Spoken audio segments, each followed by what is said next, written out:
Good morning, everyone. Welcome to this webinar on the consumer perspectives of innovating to net zero. We're just going to wait for a couple more minutes for a few more people to join us, and then we'll get started.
Okay, good morning. If you've just joined us, welcome to this webinar looking at the consumer perspectives on innovating to net zero. I've just run you through a quick agenda just to show you what's coming up this morning. If I could have the next slide. There we go. So Scott Milne is going to get us started, giving us a brief overview of the Net Zero, Innovating to Net Zero programme, and then we're going to hand over to Catherine to take us through consumer perspectives on some of the important attitudes and behaviours that we might expect around those topics. And I will wrap up by looking at how COVID has changed things. There's going to be an opportunity for questions at the end of each section. Do feel free to enter those into the Q&A text box, which should be at the top right of your screens as we're going along. We'll do our best to get through as many of those as we can during the session today. So without further ado, shall I hand us over to Scott? Thanks, Becky. Yes, good morning, everyone. So I'm Scott Milne. I'm Head of Insights at the Energy Systems Catapult, and I manage the wider programme of work that kicked off about this time last year, actually, around innovating to net zero. And the work that you'll hear about today on the consumer perspective is one part of that. And in fact, today's webinar will be the final one in the series. So as we sign off, as it were, I just wanted to remind people of the other reports that we published in that series. So we launched Innovating to Net Zero, the main report, in March, and that takes a national whole energy system modelling approach to ask how can we transform power, heat, transport, industry, land use, the entire economy to get to net zero by 2050. And in that report, we looked at two scenarios, clockwork and patchwork, and one relied more on technological change and the other involving more societal change.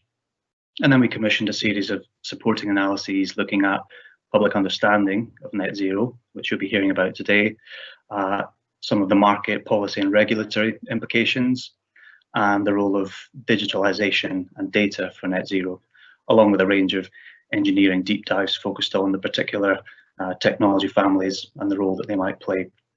So each of those reports are available on our website, so please do follow the link available on the slide and explore those.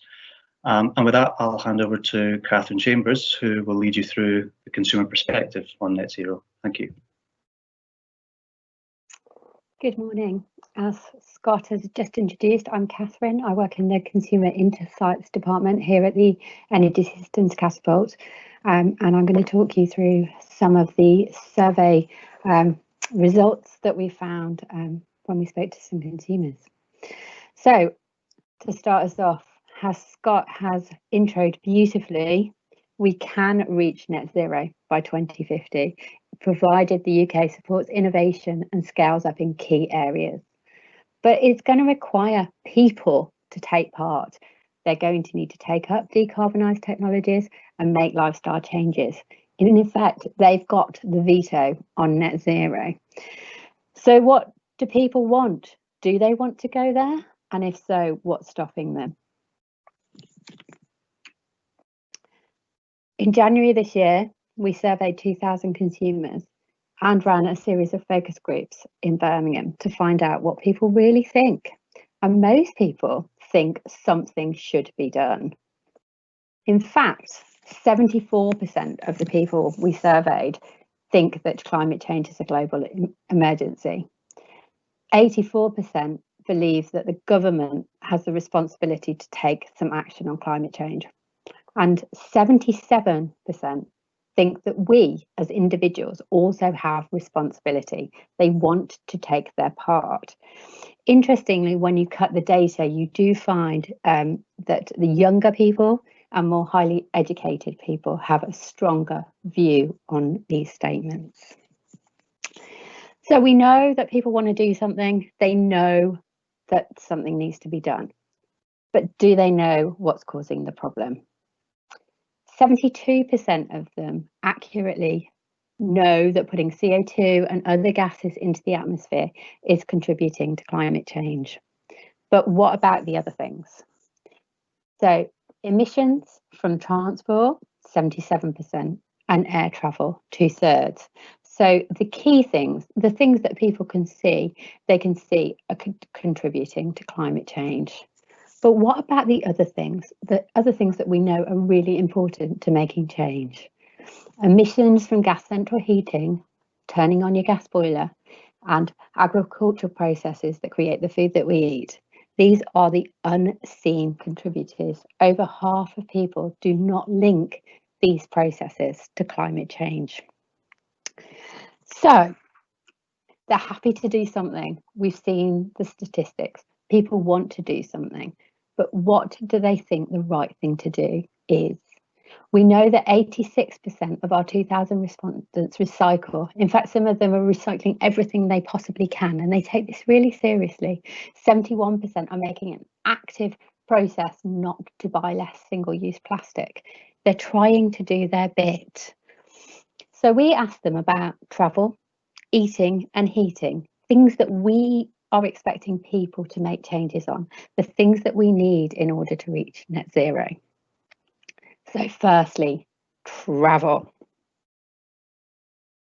Most people we surveyed have a car. In fact, 79% have cars, and 54% of them always use them. They really do love their cars. That figure rises to 69%.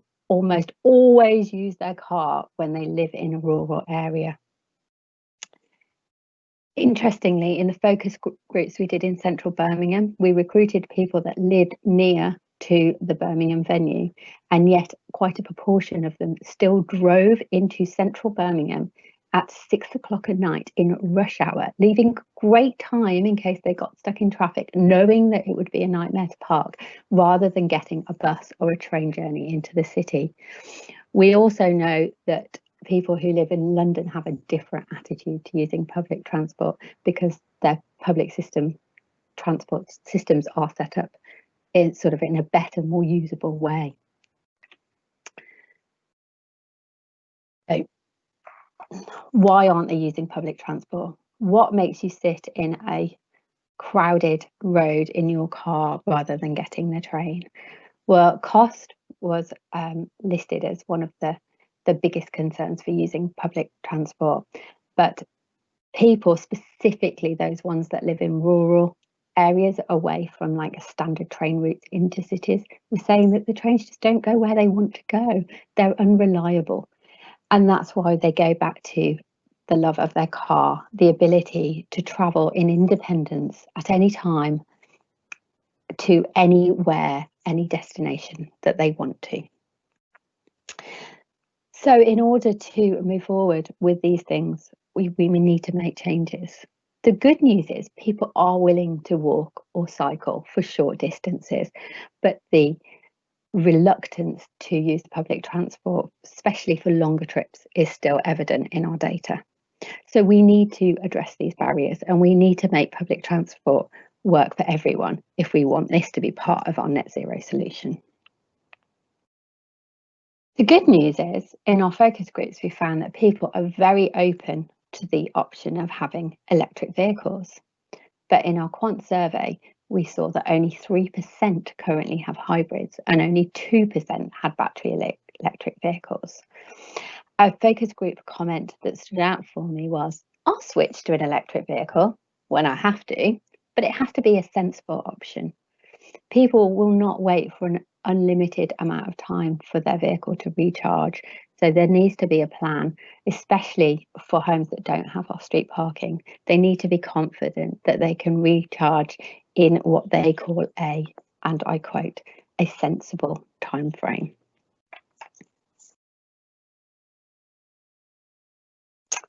So to flying. What we found overall is people will fly less, but not everyone will. In our survey of the 2,000 people, 62% flew last year. And the good news is 40% would limit their flights to one a year. In fact, a whopping 78% said they would use different modes of transport to get to Europe. And Europe was accounted for 85% of the flights within our sample. But the train was the most preferred option versus the plane for getting to Europe, and they were very keen on this. But again, we have to remember that if you live in and around London, getting a train over to Europe is a pretty good option, a pretty good alternative. Even as far up as Birmingham, it's quite easy to do. But if you live in the Highlands of Scotland, then suddenly a train to Europe from London doesn't seem quite such a sensible option. In our survey, 25% of people we defined as frequent flyers, those people that had flown 3 times or more.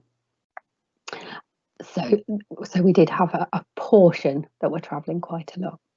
34% of the overall sample would not limit their flights to once a year, and 16% wouldn't consider an alternative either.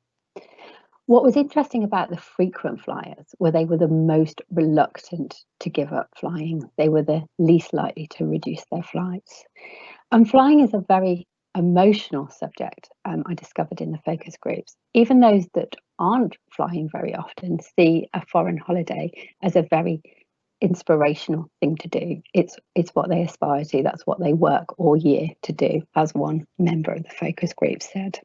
In our survey, the same emotive items, sort of reasons came up. One lady had taken multiple flights around the globe to watch her daughter participate in a competitive sport.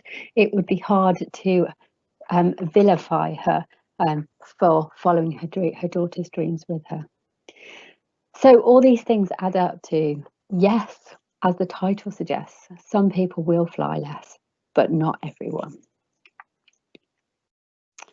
So to food. We talked to people about eating less meat and dairy. And as I said before in one of the original slides, it's very difficult for people to make the link with what they eat to climate change.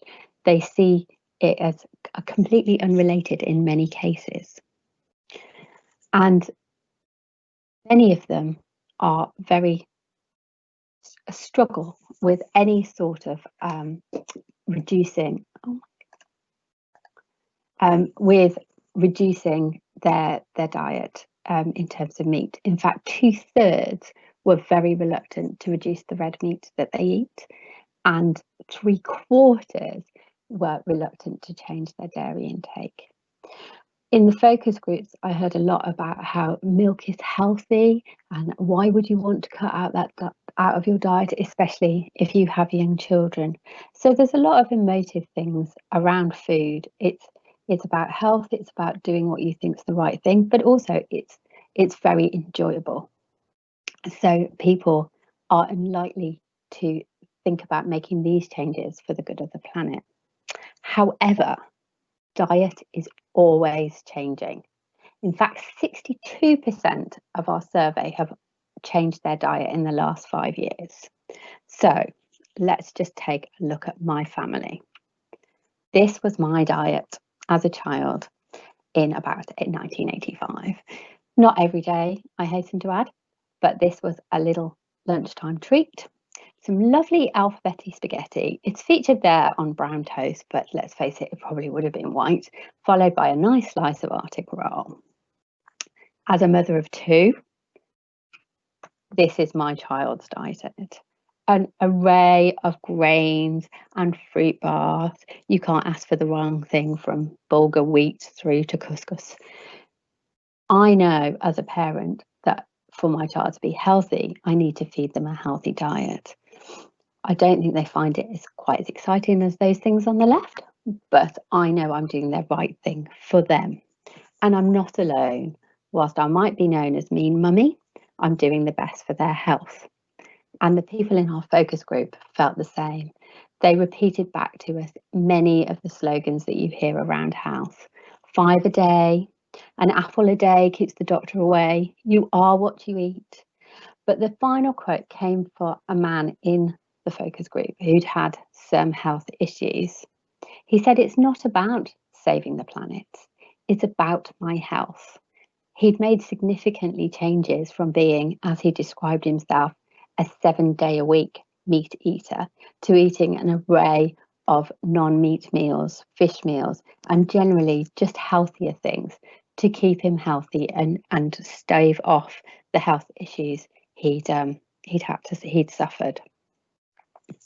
So there is change with diet, but linking it to the healthier diet sounds more palatable to people than linking it to cows are bad for the planet. So to the final, we have travelled and we have ate, and now is as we approach those winter months, heating our homes becomes back into our minds. So we talked to people about low carbon heating. And they say they've heard of the options. Here I have an array of data going back from DEC in 2013 right through to the base tracker last year. The data isn't directly comparable, obviously, because they were slightly different questions, slightly different samples, etc., but it just gives a understanding of how people state that they have heard of the low carbon options, and they will consider the low carbon heating options when they next replace their current heating system, should it break or start to play up for them. These are the things that they say that they will consider. However, when we look at what was actually installed in the last 3 years, you can see the story is slightly different to the one that they believe. Gas central heating is still by far the most preferred heating system in people's homes. And this is for, they give good reason when they say why they opted for the gas. They worry about cost and they worry about convenience. If you have a gas boiler installed into your home next week, you can easily get hold of a gas installer who will come along to your home, tell you which boiler you need, which one's best for you, how much it's going to cost to run. It's nothing new, you don't have to worry. If you start to look at electric heat pumps, you've got to find an installer. You've then got to have a think about how, not just the initial cost, but what would be the cost for run? Will this work in my home? Will I be warm? All of these things are how the consumer views. What they want is to be comfortable at home for a fair price, and they need to understand what those parameters are in order to get that. Gas is the incumbent system, they understand it. Moving to different systems is tricky. It's a bit of a shot in the dark for them. They don't necessarily know what they're getting. But what we have found is if we give them confidence on that comfort and that cost, that helps them. That gives the opportunity for low carbon heat. So these are some of the things that consumers will relay as the problems that they have at home. Poor control, getting a thermostat to get to the temperature you want across your entire house has always been a concern for people. But then also 2/3 of people struggle with drafts in their home, they get damp or they overheat. People might be more open to low carbon heating if it helps them address all these problems for them. So how can we what can we learn from all this? How can we get to net zero? The technology is here. We just need to get people to do it. So most people know that something needs to be done. We see that in the news, we see it in the data that I've just presented, but they are confused as to what that something is. We could explain to them, we could have campaigns and citizen assemblies, tell them what they need to do, but will it make them act? History tells us that every major energy transition has come with benefits. If you think from the horse to the car, we had faster and cleaner transport. Eating became tastier as we went from foraging food to fast food. And heating is safer. Now we no longer have coal fires and have moved to gas central heating. If we want to steer this change from vacation to staycation, from meat and to veg and no meat, from gas boilers to low carbon heating, then we have to offer them something either as good or even better than what they currently have. So this is our challenge as innovators. We need to find out what people really value. And through the presentation, it is evident what people value, from health to getting comfortable.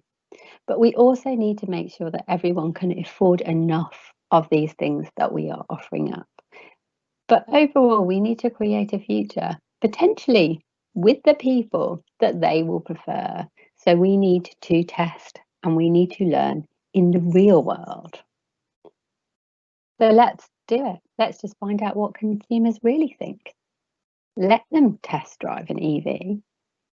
Let them try some tasty new bulgur wheat in the supermarket, or some tasty veg, or some meat replacement.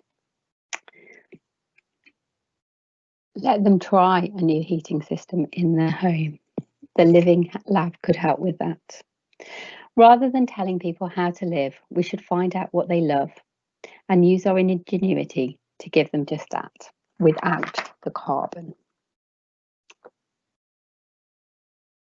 So after all that, we move to the question and answer section.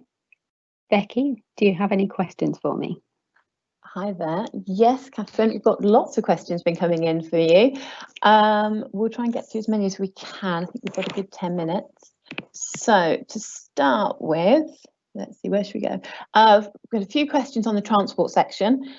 Thinking about EV charging, people told us they wanted a sensible time frame for charging. Do we have any sense of what sensible is in that context? Sensible was very varied according to their situation. So it's hard to sort of draw it apart. Obviously, if they're charging at home and they've got a nice lovely drive or a nice lovely garage, overnight was perfect. If they wanted sort of a quick charge en route to somewhere, they genuinely couldn't see it being more than 10 minutes. And even that was a stretch, but that was varied between people. And the 10-minute piece was more the focus group evidence rather than the survey. And presumably for people without off-street parking, that plays into their day-to-day life as well. The Absolutely need for fast charging. Okay, great stuff. Okay, another one on transport for you. This is just to put some context to the flight data. Was that all personal flights? I forget. Had we excluded the business travel from that data? Yes, from the data that I shared, I'd excluded the business flights, but actually in the full data set, we asked for business flights as well. But we felt that in asking the questions on how people would change their flight behaviour, it seemed only fair to include leisure purposes only, because obviously if they're working in an environment where they're told they have to fly, they sort of have less control over that. But we did ask business flights, and it was quite frightening that only one participant actually took 51 business flights in a year, which is quite mind-boggling. Okay, great stuff. And another one on aviation. It says aviation is not the easiest option to try out. So how do we make it better for a business person to travel from Scotland to Belgium? So conveniently, is it time constraints, infrastructure, costs? What are the barriers? What can we do? I think you need to consider all the barriers. I think, you know, there's things happening to try and make the infrastructure better sort of in the UK to get it more centrally back to London, but maybe we should be considering, you know, directions from other parts of the UK. We certainly used to have ports. For whatever reason, I guess because of time constraints, ferries just aren't as popular as they were back in the 80s when I was a child. So we do need, you know, faster routes. I don't know, Becky, if you could add on that, or Scott, if he's waiting in the wings, I know has addressed this before. So I guess to your point in your conclusion there, yeah, that we need to define, I guess, what better is for business travellers as well. Presumably time is a part of that, and convenience. So it's finding solutions that work for them. As you say, a lot of the convenient travel seems to centralise on London at the moment. I guess if I'm taking a UK view on this, so there's much easier perhaps train transport to Europe from London. Perhaps it is I guess a call to arms to adopt those, or to increase the convenience of transport from other aspects of the other parts of the UK that aren't reliant on air travel. Shall we move on to another question? So we've got a few here on diet. One on red meat and dairy. Do we know how much people were consuming to start off with? Wondering whether those who say, just wondering if they wouldn't want to eat half if they already don't eat that much. Which I guess makes sense. Yeah, and there was that. It's quite hard to sort of work out how much people are eating to start with, and we could only really do it effectively by how many sort of meals with meat they ate. But yeah, you're absolutely right. And one of the feedbacks, certainly from like the focus group point, was they wouldn't give up meat in a meal, but they'd already started to eat less within a meal. So they would put, you know, for an example, sort of a pasta dish, they would reduce the meat and put more veg and those things in. So they'd reduced it in that way. But you're absolutely right, you know, appetites changing, what people are eating. But some people are still on the traditional, you know, pork chop, lamb chop for their dinners, whereas other people it's just small amounts of meat within a dish. So it's a huge area, and that might well have contributed. People were already on what they consider to be small amounts of red meat, so reducing more is not optional. I think for me the takeout was why they weren't willing to reduce, and that's because they didn't see the benefit for the climate change in the way that I'd asked the question. When I rephrased it as health, they had a very different view. Lovely stuff. Great. Oh goodness, questions are coming in thick and fast now. There was one that seemed to follow up on that. Where's it gone? My apologies. Oh yes, so another comment from someone on aviation that says, I think there's plenty that can be done to encourage people to fly less, particularly on the back of COVID, which is suggested that we don't need to meet face to face every time. We'll come on to some of the changes, I guess, that we're seeing in attitudes and behaviours around coronavirus and the impact of the pandemic shortly. But I guess that raises an interesting point for our conversation about travel, that perhaps the answer is not always about making the mode of transport better. Maybe actually what we need for some solutions isn't, looking at what people are trying to achieve isn't necessarily that they're trying to achieve the journey. They're trying to maybe share information or whatever, and different approaches to solutions that aren't reliant on travel maybe will help us meet that net zero goal. So that seems like a great point there. A really important question that's come up here is, did people understand net zero? Do they know what the term means and what language resonates? My personal opinion is they're not entirely there with the phrase. Within the survey, they did understand it. We clarified understanding before we started. We started the questions to make sure that everyone was starting from the same page. But I think, net zero, if you look at the terminology we've sort of used over the ages, it started to change, and I think net zero is still tricky for some people. We talk a lot about carbon. For some people, even that's a little bit tricky, but when we break it down to the climate is changing, everybody understands it. Mm-hmm. Great stuff, thank you. Here's an interesting one. So thinking about the broader conclusions here, we've got a question that says, would you agree that the answer isn't just about letting people trial these changes, but there are other levers like making it cheaper, easier, making it sexier? Oh yeah, absolutely. Standard sort of product improvement and better marketing is all part and parcel. I think the trial piece is sort of helping us unlock those benefits as well, so that we can do those things. Great stuff. And we'll pick through a couple more questions, starting with someone on the diet topic. So I've got one here from Jacob. Regarding food, did people make a distinction between different kinds of farming and their relative impacts on the environment? In some cases, yes, and I think I alluded to this right at the beginning. There does seem to be quite a difference in view from people that are younger and have gone through sort of greater education than those that less so. So some people really do understand the differences. They've read about it. They understand that certain farming, and they will quote back to you that this way of farming is actually fine for this and this reason. So there is a lot of knowledge out there, but when you look at it as a whole, no, people don't make a distinction. Okay, great, thank you.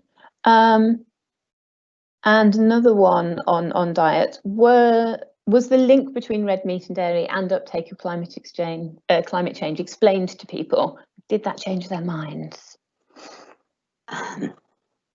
No, fundamentally. And actually, in one of the focus group, the lady said, I just don't believe you. And I mean, she was very genuine. And the data obviously doesn't have that emotive piece in it. But yeah, you can see that some people just don't believe you, and they will quote, but we've always done this, so how can it be bad? And it's hard to explain, but the climate has always been changing too. But no, some people just will not be convinced. Others do change their view when they see their link. They absolutely do. Great stuff. And with an eye on the time, we've got lots of questions. I'm just going to pick one last one to wrap us up with, and I guess if we have any time at the end, we can revisit some of the others. But we've got one here that says, I've lost it. It was a great one. Here we go. what public engagement do you think is needed to make low carbon heating a reality? Oh, Save the most extensive till last. I might leave that to you, Becky.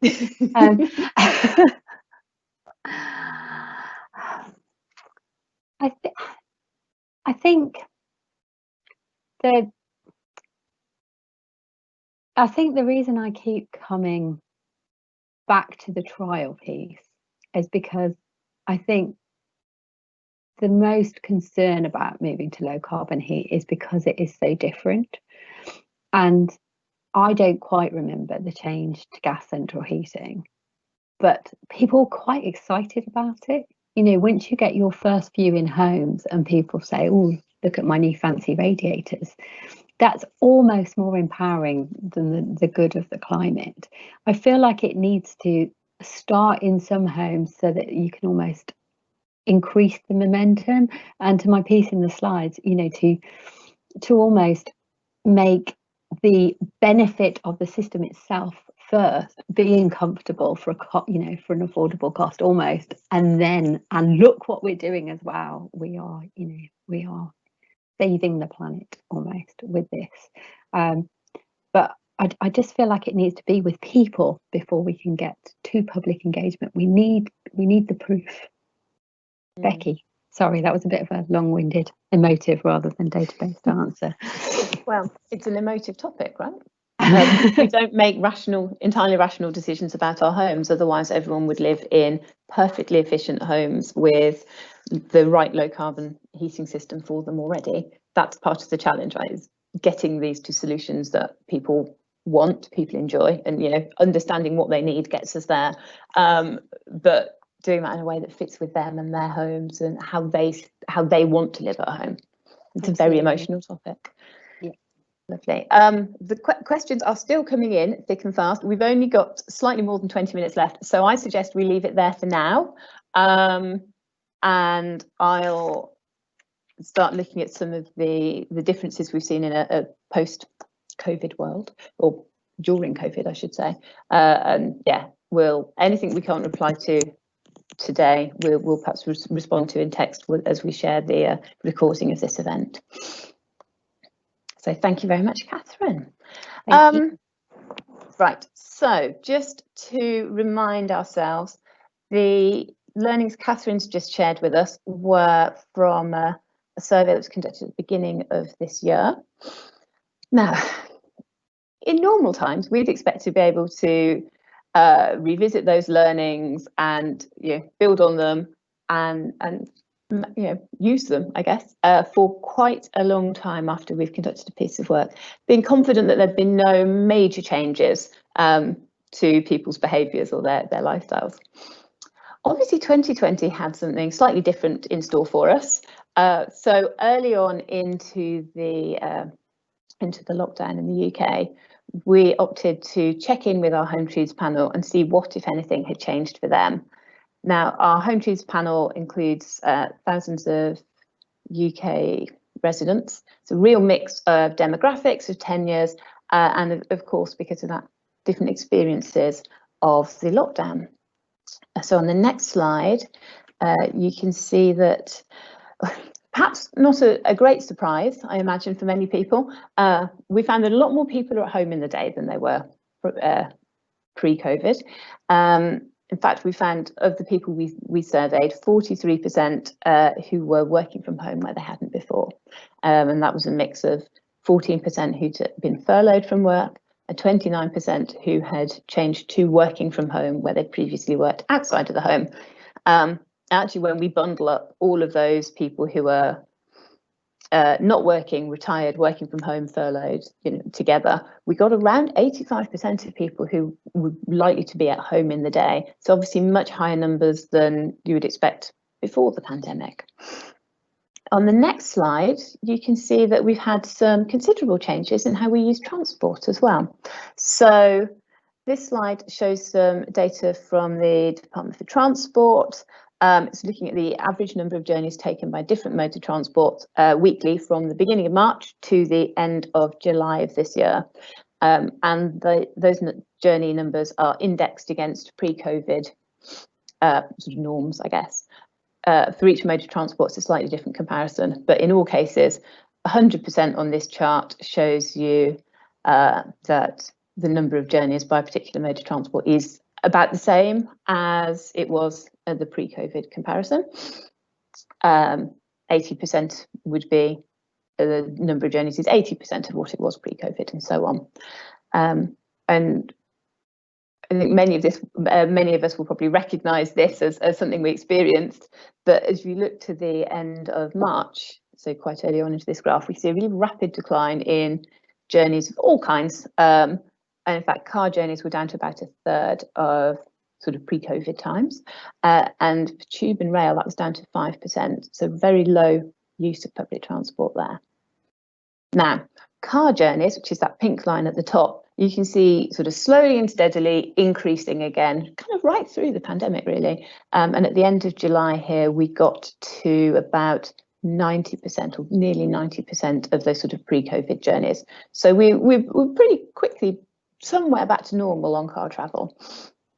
In terms of public transport, though, that picture is very different, particularly with rail and tube journeys. You can see that those sort of blue and green lines at the bottom of this chart, that actually they're increasing, but they've increased very slowly. And still at the end of July, we saw only about a quarter of the kind of pre-COVID levels of tube travel. And it was only up to 37%, so just over a third of the normal travel by bus. So really sort of much slower kind of recovery, for want of a better word, or return to normal. Now, some big changes in how we live. Unsurprisingly, some changes in people's attitudes to taking some of these different modes of transport as well. So on the next slide, you can see that we asked people in our survey. Sorry, Catherine, could you hit on again? There we go. Thank you. We asked people what impact COVID had on their likelihood to take up some different net zero behaviours. So in this instance, we asked people whether they were more likely to replace short car journeys with walking or cycling because of coronavirus. And 40% of people told us that they were more likely to walk now than before the pandemic, which makes sense to some degree when we think about, if you cast your mind back to April, May time, and those months of glorious sunshine, where perhaps our only opportunity to get out of the house was that sort of daily exercise or a daily walk with our family, with people working from home more, or perhaps being at home more, unfortunately furloughed or so on, that there's been a lot more time for that kind of thing. So it seems like people are now more open to walking than they were before, which is obviously great news for reducing the carbon considerably on those short journeys. Whether it will be a long-term change remains to be seen, but there's certainly positivity there. And if you click on again for me, please, Catherine. Thank you. The story with public transport is a little bit different. So we've got much more mixed views and feelings around public transport since the pandemic. We have a quarter of people here telling us that they are more likely to use public transport since the pandemic, and 21% telling us they are less likely to. Those who are less likely to, now we didn't ask why directly, but sort of thinking about the current environment, it's perhaps unsurprising that some people are quite cautious of being in an enclosed environment, in close proximity to other people. So that makes a lot of sense. Thinking about those who are more likely to use public transport, again, if we go back to how people are working from home more, and the sort of ongoing conversation about how our working lives might be changing, perhaps people are, for the long term, maybe doing more of their working, their sort of office work at home. That perhaps that gets us over some of the barriers that Catherine has talked about in terms of the cost of public transport, if maybe you only need to do it a couple of times a week, and the logistics as well. Maybe if you're only doing it a couple of times a week, you're willing to forgo a little bit more of a faff to get there, or people have, I don't know, more time to do the school run and so on. So it's a really mixed picture. In some ways, lifestyle seems to be changing that support more use of public transport, which obviously has a potential benefit for getting to net zero, but it has also produced a new barrier for some. And we need to, I guess, be mindful of that and these changes in reduced use of public transport overall, when we consider that people are perhaps making new habits and new lifestyle changes that are probably still flexible now, but will set at some point. So I want to watch there. In terms of flying, on the next slide, it's a similar picture to other types of public transport in many ways. So intention to travel is definitely down, and concern about travelling is definitely present as well. When we asked the panel about flying in general, particularly flying for personal travel, so 65% told us they were concerned about flying now because of the pandemic. And the same number, 65%, told us that they would limit their personal flights to once a year now. Now, you'll notice Catherine put up a similar figure that we gathered in January, and I think that was 41% there, Catherine, wasn't it? So we're seeing about 25% more people telling us that they would limit their flying to one flight a year now than pre-pandemic. So potentially a reduction in aviation travel. But as you can see from the right-hand side of this slide, flights are not gone for good. When we asked people how likely they would be to, whether they would consider rather not flying at all, perhaps switching to trains for long journeys, ferries and so on, only 29% of people told us that they would consider not flying. And we saw no change on that figure from January. So whilst people might reduce the amount that they're willing to fly, they're certainly not willing to stop flying completely. Considering that, as I said, concern about flying is potentially driving some of this change, we might see that this is a sort of shorter term change in behaviours, but certainly one to monitor. Now, that's travel. Moving on to think about diet in particular and some of the other behaviours that might support a net zero transition. When we, in particular, the top two bars here, you can see there's very little change, very little impact from COVID. So again, we asked people if COVID had an impact on their likelihood to adopt certain net zero behaviours. Just shy of 2/3 of people, so those big blue boxes in the middle of these charts, told us that they would that COVID had no impact on how likely they are to reduce their meat or dairy intake.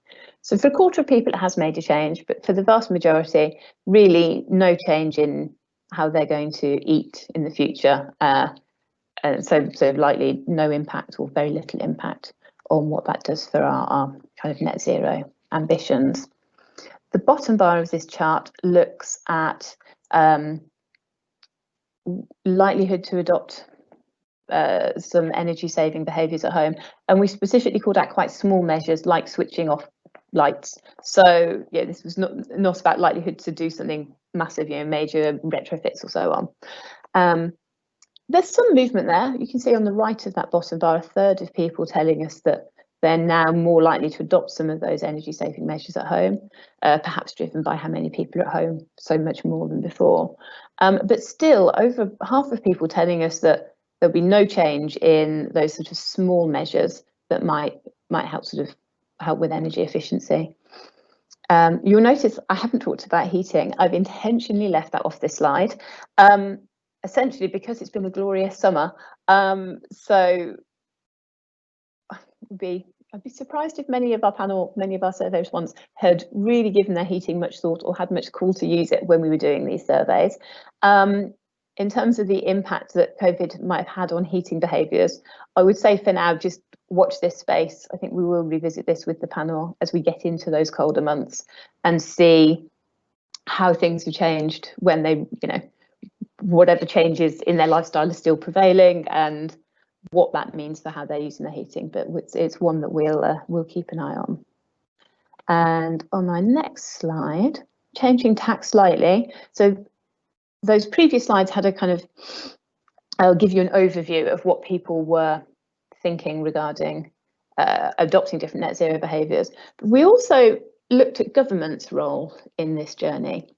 And we asked people whether, following the pandemic, should the government have more power to make big decisions that affect the UK, things like climate change.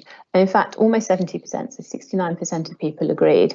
And it would seem that perhaps the pandemic has obviously forced the government to maybe make some sort of bigger, bolder changes or sort of actions than they might otherwise have done, certainly to control the pandemic.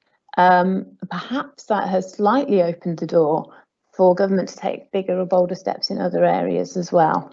Again, that's sort of one question, but it gives you a sense of a sort of shift in attitude, certainly over the summer, that perhaps government could do something a little bit bold in this space. So that was a whistle-stop tour of some of the likely or some of the behaviours and attitudes. What does that all mean? Well, it's fair to say that COVID has affected all of us, and that it's transformed how we all live. Some of those changes will stick, some of them won't, and which of which really does remain to be seen. But what we do know, and coming back to some of the points Catherine made earlier, is that the things that stick, those changes we keep into our new normal, our future normal, whatever that looks like, are going to be the changes that people enjoy, that make their lives better. So perhaps Catherine, on the next slide, what this I think boils down to is that if we can understand which changes stick and why they stick, what is it about them people enjoy, what is it about them that's making their lives better, we can start to get some insights into how we make a low carbon life better and offer something better to people. Because if a low carbon lifestyle is enjoyable to live and is better than a high carbon lifestyle, more enjoyable than that lifestyle, then we should see that people want to live in that way. They want to adopt this sort of better, more enjoyable low carbon lifestyle, and we'll be able to make the changes we need in a way that people enjoy doing. So on the next slide, the ominous Q&A. Have we had any questions come through on that topic, Catherine? Louisa. Oh, sorry. Okay. Apologies. Yeah, we've had a raft of questions that have come through.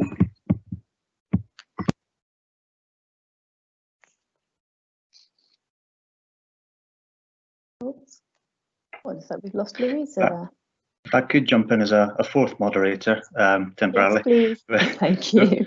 There was an interesting question from Ron Loveland. I'm not sure we've considered this, but Rebecca, not generally discussed, but one of the most difficult post-COVID issues may be the likely link between fresh air and leaving windows open and minimising COVID-19 infection risk. So for pure heat pump heating systems, which need very well insulated homes, the question is how do those two things hit up against each other? Oh, that's a really interesting question and a really important one, because as we say, life behaviours are kind of changing at the moment, but at some point they will set right into whatever our new habits are. If we live with something for long enough, it becomes a habit. So people certainly are opening their windows more. There's certainly a risk that becomes an ongoing behaviour, which does make it more difficult for heat pumps to perform effectively. Where we're asking people already to change from a gas boiler, which gives a very different heat profile, I guess, than heat pump. We're used to being able to crank up a gas boiler and get that sort of really warm, toasty feeling if we want to. Heat pumps are already giving us that slow and steady heat, and adding that extra dimension, which could make it harder for people to get the heat they want as they're learning to use new technology. The honest answer is have no idea technically how you would sort of balance the two, or what that means from a technological perspective. Thinking about people's, I guess, behaviours, one of the challenges already with getting people to switch to quite a different heating system, like a heat pump from a gas boiler, is that they're already having to learn how to do things differently, how to control the heating differently. I guess if we play that forwards, what particularly becomes important then is being able to help people understand what impact having their windows open might have, and how to manage the system best if they're going to leave their windows open, and that they understand the impact that might have, and that they understand how to control the heating to do that. So it's really about giving people the tools and the understanding to make the systems work for them and behave in ways that help facilitate that. That's a bit of a roundabout answer. Does that make sense? No, thanks, Becky. I think it's a fantastic question, really thought-provoking, and a great one for us in our kind of wider work through the Living Lab and so on, to be monitoring, is there likely to be a change in behaviour around kind of opening windows over this winter, if there's a rise in infections and so on. Really interesting. Another one that came through on diet, of those who said COVID-19 had made it more likely for them to eat less meat and dairy, do we have any insight as to why? Honestly, we have quite little insight on that. We did just ask a sort of quantitative set of questions at this point. I'm trying to think back through to our focus groups. There's potential sort of an increase in focus on diet and health. We've seen Boris out there running and telling us to the importance of maintaining a healthy weight and the risk for that. So it might be that that's playing a part. I don't know. Certainly where we're already hearing diet played in. Yeah. Oh, sorry. One thing that did come out of the focus group was time, and that is one of the things that came out of people that have been furloughed. They've got more time to choose options. Was there the way they put it? Yeah. And for those working from home, I guess, as well. Yeah. If you're losing potentially a couple of hours of your commuting a day, that's more time to be at home, to be cooking, it gives us frees us up to do some of those things a little bit more, perhaps. Right, what else have you got for me, Scott? Great. I'll pose one that's it came up earlier during the session that Catherine presented, but it's come up again, so worth posing. It's this question of, the Bayes report states that a gas combi boiler is, 2,200 nod to install, and a heat pump is 8,700 nod. Was this a factor? So generally speaking, kind of installation costs, and there's a separate question on kind of maintenance costs and so on. How does all of that factor into people's attitudes about these sorts of options? So cost is certainly one of the issues. To Catherine's slides earlier, we saw people saying, indicating an awareness of some of these technologies. Often when we pick apart what they really understand, they don't have a great deal of the detail. So I would say cost is certainly a factor, but there are other barriers too, such as I think a real understanding of the technology, but understanding how to install it, what this new technology, what do I do, who do I talk to, where do I get good information, how do I even pick someone to install this thing, who knows how to do this new witty technology. So there's a number of other barriers in addition to the cost, just around helping people navigate that, be aware of it, navigate the process, and be confident that they're going to get what they want at the end of it.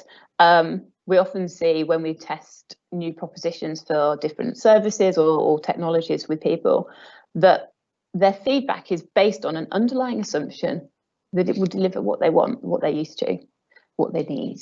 So with heating, a lot of that is, there's just an assumption that you'll always be able to get the heat you want when you want it, and be comfortable in your home. Obviously, largely that is true, but we need to make sure that these new technologies can do that, and people have to be confident to make that leap for themselves. So there's a whole raft of barriers. I'm starting to sound like Eel, aren't I? A whole raft of barriers to new heating technologies, but many that I think we can bridge. Superb. Well, that's just come up to 11. So I think we'll have to just leave it there for now. Yeah. People have other commitments they have to go and join. But the kind of standard approach is that any questions we haven't managed to answer during the webinar itself, we will respond to in the kind of post-webinar mail out. So apologies if we hadn't had a chance to get to your question, but we'll hopefully cover that when we send that round later on. So thanks once again to Catherine and Becky for their presentations and for fielding the questions, and hope you've enjoyed what I certainly found a fascinating session. Great stuff. Thank you, everybody. Goodbye. Goodbye now.